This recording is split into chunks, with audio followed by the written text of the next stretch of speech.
The stars have aligned, or I guess I should say that the skies have aligned, because it is finally not cloudy in Florida. It is a beautiful, clear, crisp, cold day, which means that it is the perfect time to sit down and film another r/Tales from the Front Desk story. Yay! I really have been coming to enjoy making these videos and reading these stories, and shout out to my mom because she definitely encouraged me. Love you, Mom. So if this is your first time here, hello, my name is Jessica Vanell. I have 7+ years of experience working in hotels, and I know a thing or two because I've seen a thing or two. But I love reading stories from other hotel workers because even though I have experienced a lot working in hotels, there are still so many unbelievable things that I could have never imagined. So here we go. Okay, so this first story I'm starting with is a story I made a skit out of, so let me know if you recognize it. Live pro tip here, don't try to scam the person who checked you in last time. I'm going to call this guy Ben. Ben came in last night and I recognized his name right away. I checked him in for a 2-night stay previously. I haven't had any issues with him, just a normal guy, save for the way that he spoke quickly and didn't enunciate clearly. Which was frustrating in that I had to keep asking him to repeat himself. He wanted a room for another 2 nights, okay, no problem. But then Ben asked, oh, and can you price match my last day so I'm paying the same amount for this one? I was taken aback. We don't price match previous stays.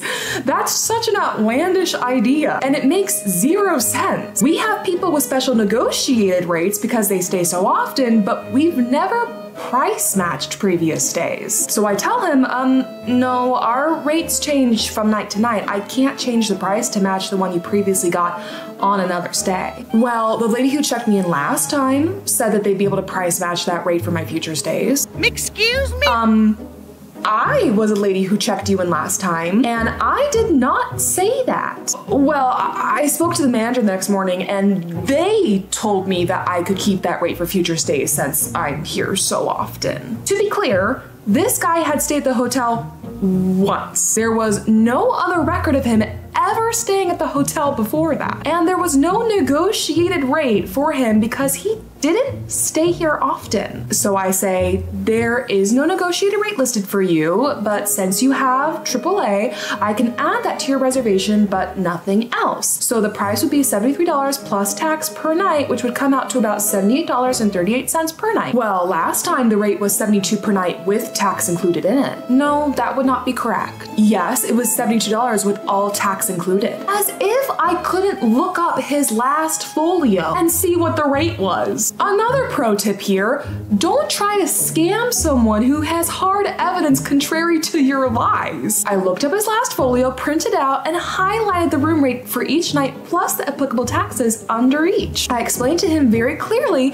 saying that the rate was $72.90 before taxes, which were listed on the room charge. And Ben still had the gall to tell me that the $72.90 was with taxes included. I pointed at the tax lines and said, no. Ben said, well then, somebody lied to me. I told him I can give you the AAA discount and that's it. Take it or leave it. And he took it. And I put him in a room that was right across from the elevator and next to the ice machine. Good luck getting any sleep, bleep.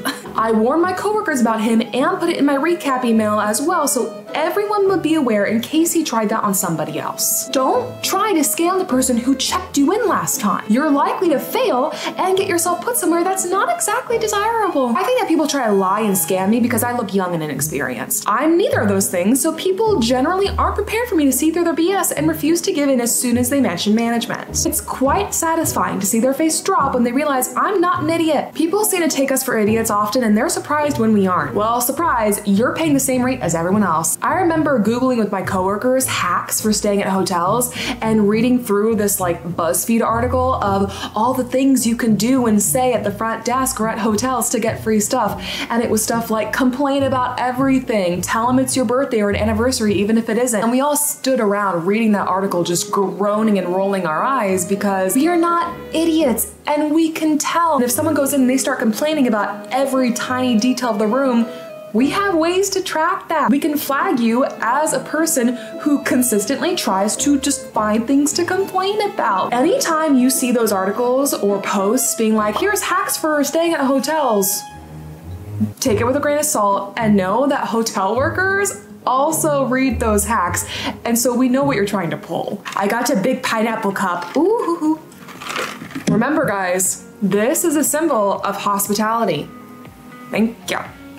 Our resort was attacked by pirates last night. Literally. I work at a seaside resort on an island. We have a beautiful protected cove and marina here. Last night, we were attacked by pirates. There is a boat I've seen out in the harbor a few times. It's about a 72-foot sailboat and it's not in good condition. There are tarps and junks all over it and it flies a pirate flag. Apparently it has no insurance, so it isn't allowed to tie up on any of our docks. And also, the owner and his friends are a bit sketchy, so they aren't allowed on the resort grounds either. Last night, whiskey was a drink of choice on the pirate ship. 2 men from the boat stole a neighboring dinghy and rowed ashore onto the beach in the cove just south of ours. They came in through the dark, tried to wake up a girl they knew on the docks, but she wasn't having any of it and told them to leave. They then came to our front desk at our guest reception in the lodge, which was closed at the time. When guest reception is closed, there is just a sign on the counter with an emergency number to call if the guest needs assistance in the night. Now, we do sell cigarettes from the front desk and they are kept in a locked drawer behind the counter, along with a float, about $600. Last night, these pirates, drunk on whiskey,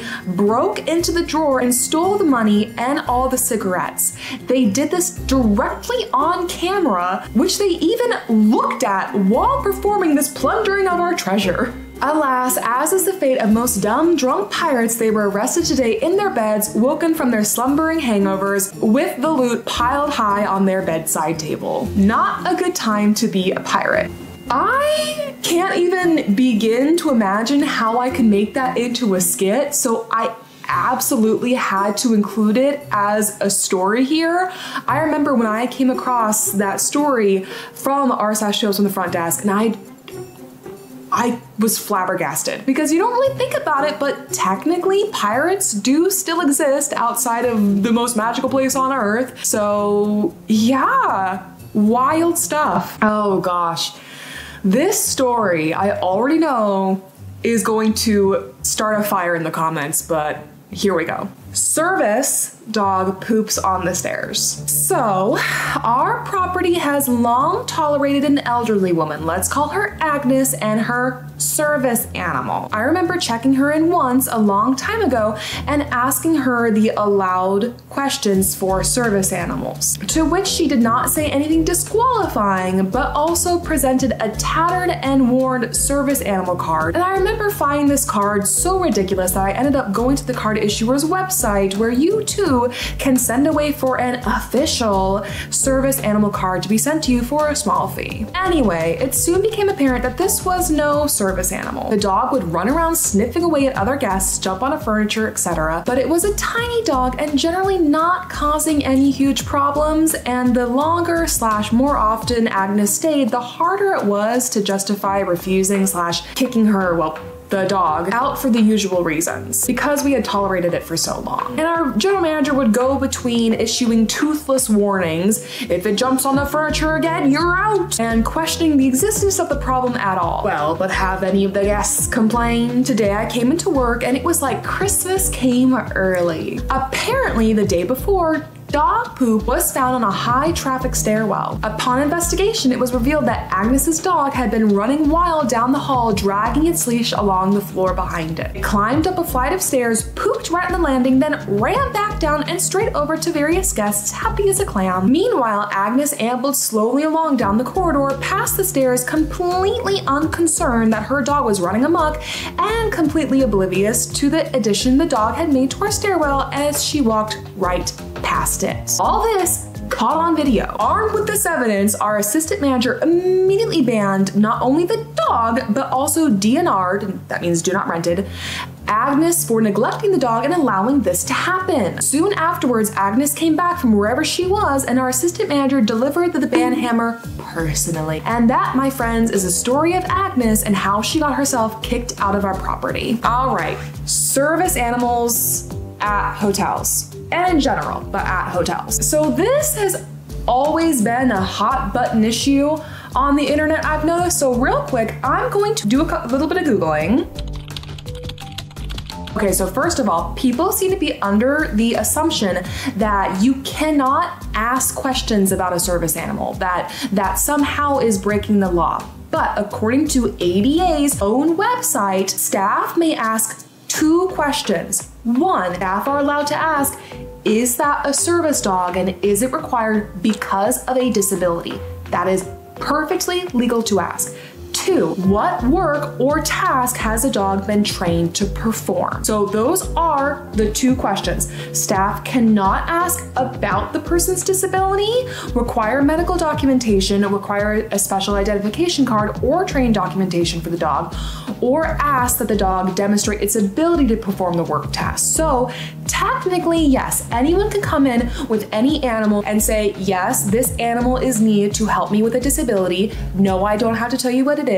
And it has been trained to walk me through spaces. It's been trained to alert me if I'm having a medical episode, whatever. So yes, anyone can say those things. In a perfect world, only people who need service animals would be able to answer those questions, but there's this cute little thing that humans can do called lying. So obviously, people are able to get in with all sorts of animals, and in that moment, you're not allowed to do anything about it. However, even a person with a real service animal can be asked to remove it if the dog is out of control and the handler does not take effective action to control it, or 2, the dog is not housebroken. So yes, even if someone has a real service animal, if it acts the way that this lady's dog acted, you still have a right to tell them that they need to remove the dog from your premises. So that is ADA law. And trust me, I know that even though I said this, even though I covered this, there are still going to be comments that are going to be saying, well, I bring my dog to a hotel, it's not a service animal, I never had a shoot. Yeah, whatever. Sorry, did I get a little bit too real there? Next story, no room, but I paid my deposit. This tale comes from when I was working night audit in a busy hotel on the outskirts of a small city about 8 years ago. It's a sold out night. I have 1 room left with 1 check-in marked with a late arrival flag, so we know if the guest is arriving after 2 a.m. and late shift has already spoken to the guest. Overbooking is off, and our local ring round also verifies that the whole area is sold out too. This is going to be a perfect fill, so I'm happy and my security is cracking on with their rounds. It's 2:15 a.m. and I'm just about to run the night audit when in walks Karen. She states her name, slaps down a credit card, and asks to be checked in quickly. Immediately, alarm bells are ringing as it's not the name of the late arrival I had on the list. I ask her the normal questions. Is the reservation booked under a different name? And do you have any booking confirmation on hand? She looks at me as if I've suddenly grown an extra head and asks if I'm stupid and pushes her credit card further towards me on the desk. I tell her, I'm really sorry, ma'am, but I don't have record of your reservation for tonight and the hotel is sold out. If you don't have a confirmation on hand, I can't check you in as I don't see a verified reservation for you. I have a booking. It's been made months ago and I paid a deposit. I just want to be checked in. Okay, let me run your card and see if I can find any payments. Was this the card you paid for pre-booking on? Well, I run the card and I say, sorry ma'am, but I'm not finding any payments associated with this card for previous or upcoming reservations.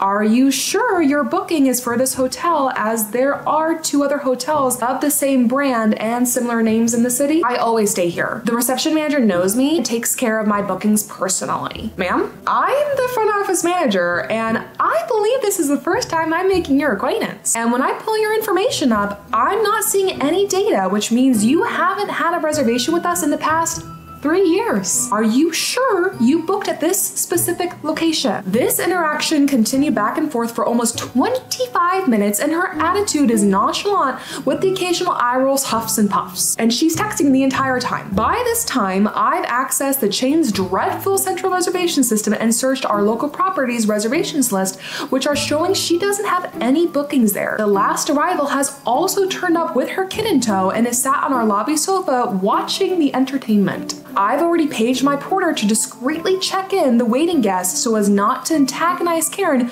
who is scarily quiet, and I'm just waiting for her to explode. Finally, she slams her entire tiny purse on the counter and exclaims my stupidity. She claims to have paid a 50% deposit and that the reception manager always handles her reservations personally and that I'm a complete and total moron. By this point, the other guest comes back down for a smoke and is laughing, watching this crazy person just lose it. I let her melt down entirely, and when she's run out of steam, I suggest that I can book her a room at the only available hotel in 20-mile radius. I assured her that she would get a free refund and a comp week booking with spa treatments if she had proof of her reservation, and that I'm wrong. Off she eventually toddles to the waiting BMW that's been idling the entire time she's been there, and I make the reservation for her at the new hotel and write a brief in the handover log. In walks a late arrival guest who's been smoking and enjoying the free entertainment. She slaps down a brand new 20-pack of Marlboros, winks at me and says, "Looks like you need these," pats me on the arm and heads off to bed. I was off the next 2 days, but I came back and caught up with the general manager. Apparently she never arrived at the booked hotel, didn't come back to us, and no one knows who she is. It still baffles me to this day what her game plan was and where she went. I just love that the guest who had a valid reservation and came to check in walked in to see this happening, sat back amused, got checked in by someone else, went up to her room, and then came back for a little smoke just so she could watch the drama. Honestly, I feel that sometimes the drama is just too good to stay away from. Okay, so this next story is titled Boss Level Karen. I am a proud night walker. I work on it with the hopes that Karens will be tucked into their beds at night and I won't have to deal with them. That night was not last night. 11:30 p.m. I'm getting into my groove doing all my pre-audit stuff. Karen comes up to the desk to check in and immediately sticks her phone in my face. She took pictures of all the license plates of cars parked in the electric vehicle spots. We have very limited parking, all of which is first come, first served. She goes off.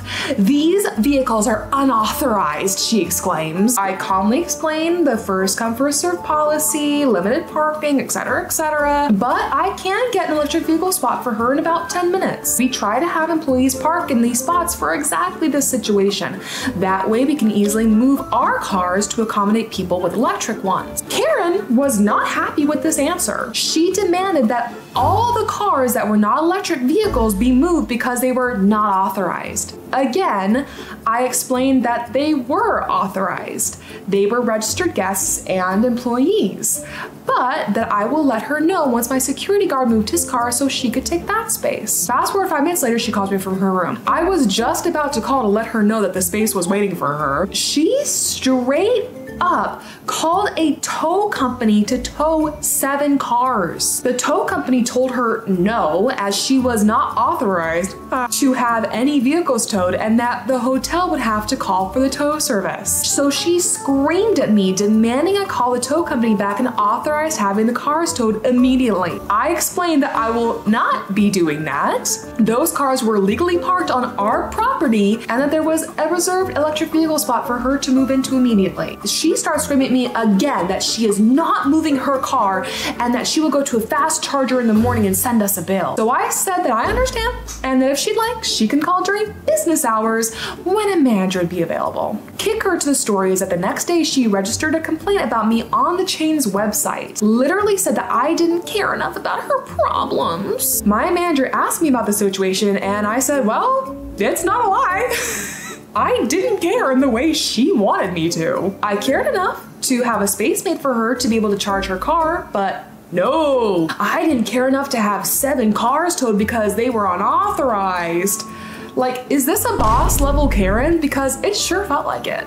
So I used to work at a hotel that had a couple electric vehicle chargers, and we would kind of have to do the same thing that this hotel did, because the way that this hotel was set up is that you had the main hotel and then behind it you had the parking lot. So it really wasn't that far of a walk, but we had this huge driveway that people would want to park at because then they only had to walk, 2 steps into the door instead of 20. And out in that driveway is where we had the electric vehicle parking spots. So number one, we would have to block off those spots with the company vehicle so that way we could give the spots to people who had electric vehicles. But also it got tricky because whenever there were cars who were parked in those electric vehicle parking spots, we then had other cars who wanted to park on the driveway as well. And they didn't like being told that, sorry, you can't park on the driveway, because then they'd be like, well, those cars are. Well, yes, those cars are parked in the driveway because they need to charge. You have no such needs, so go park in the lot like everyone else. Seriously. Okay, so the last story for this video is Putting into perspective. So I work the afternoon shift at the hostel I work at, which ends at midnight. Sometimes I stay later because check-ins in the middle of the shift change with the night auditor, or problems that might happen that delay said shift change, which was this case. We had a group of 12 English students checking into the hostel at 11:40 p.m. that were already quite drunk, making the whole process a lot longer than normal, and a group of 14 Germans checking into one of our apartments, that group being absolutely smashed as well, all at the same time. Fun. We finally check everyone in. I take the Germans to the apartment. The whole thing taking so long because they're drunk and have questions. They're also being a bit inappropriate, and some of them get stuck in the elevator because they started jumping. But I figured everything out and everyone was fine and ready. So I leave to go back to the hostel. When I arrive, the night auditor says that a new reservation for the next day just came in. I look at the time and see it's 1 a.m. and we immediately know that the new reservation is going to arrive soon and be a problem. It happens too often. We know the signs already. Mind you, we're fully booked for the night. So for those of us who've been here for a long time, you know what this means. Someone is going to come checking in saying that technically it's the same day, even though it's 1 a.m. and check-in isn't until like 3 or so. But sure enough, a Karen type lady rings the bell 5 minutes later while we try to finish the shift change. She rings the bell like a maniac, not taking her finger off the button while we stare at her through the door. She can see us. We can see her. Why is she still pressing the button anyways?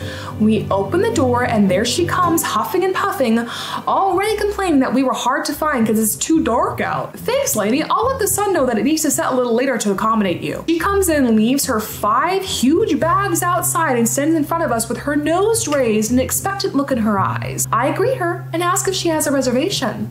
She doesn't move and doesn't answer. I ask again. She interrupts me this time and yells, actually yells, her voice was loud, "My bags!" So she came to a hostel where she sees an older small man and a woman whose arms look like paper straws and expects us to carry all her stuff in. Mind you, when people are nice, we help them, but this is not a 5-star hotel and you came with your house packed in your bags, an attitude and a stick up your... I ask, "Do you need help bringing the bags in?" Which she responds with, "Are you slow?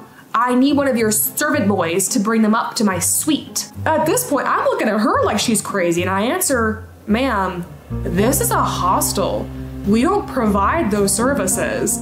We can help you carry the bags if you need, but the guests carry their own luggage in here." She loses it and immediately starts asking for the manager, which of course she does. I tell her the manager will be here at 8 a.m. and she asks for their number, which, lady, what? I tell her I can't give her the number for obvious reasons, and also it's 1:15 a.m. She has yet to tell me her reservation name, which I point out to her. She finally tells me, and yup, it's the reservation that fell for the next business day. Jolly. We start explaining to her that she booked for the next business day. She says, surprise, surprise, that it is technically the same day since it's past 1 a.m. We explain that the reservations are booked by the night, meaning she booked for the night of that day. She still doesn't get it and starts calling us things like lowlives and dumb bleeps, and also the R slur. Lovely. A guest from a room close by came to check on us because she was still screaming, and she screams at the guest. The night auditor shushes her like a baby. Shh, shh, shh. And of course she's offended and I'm trying not to laugh. I tell her, okay, so let's paint a picture here. Imagine you come in on the actual date of your reservation at reasonable times between 10 a.m. and 3 p.m. If your room is ready before 3, we would let you in. If not, we would hold your luggage and you would go enjoy the day till check-in time. Once you check in, you're free to enjoy your room. But what if someone came in at 1 a.m. in the middle of the night to check in for a reservation they made for that same day? It's past midnight, so are we supposed to go into your room and rip you out of bed while you sleep because someone wants to check in and before it's their time? She's speechless at that point and looks kind of embarrassed but quickly composes herself because a Karen is never wrong, am I right? She asks, how are we gonna fix it since this is not how things should be? The night auditor tells her that there's this thing called the right of admission, and then after berating the staff and a guest for a mistake she made, she will not be welcome anymore. We explain she's welcome to cancel her reservation on the Big Blue and will gladly accept the cancellation. Exhausting. end of shift. And ain't that the kicker? It's always at the end of your shift that is when all insanity strikes. Not only did this poor person have to escort a bucket load of people up to their hostels and to their apartment room, but the poor thing came back down to this lady who, I can't believe it truly is in here that she said servant boys. And she also called them low, like that is directly from this story. I did not add that in for fun. Like, but the thing is, I can't even be that baffled because, yeah, I've run into people who are like that. Like, people like that do still exist. Don't ask me, I don't know, it's crazy. Well, thank you again so much for watching another r/Tales from the Front Desk video. I again, slowly but surely, feel like I am getting better at making them, and today I had a lot of motivation to film because of that gloriously clear sky, which meant that my lighting should not have changed much, if at all. As always, let me know what your favorite story was out of this particular bunch, and if you have any stories of your own or any stories that you would like to share with me, please always feel free to comment or message me. I would say that of all places, the best place to send me your stories is Facebook. I do have a Facebook page and I check my DMs really regularly over there, so highly recommend that one if you have something you want to share specifically, or of course I do have an email that I am totally good about checking. Again, thank you so much for watching. My name is Jessica Vanell. If you would like to support me directly, I do have a Patreon and I have an exclusive Discord that you can access through that Patreon as well. So definitely consider it if that sounds like something that's interesting to you. And I hope to see you in the next video. Have a great day. Bye!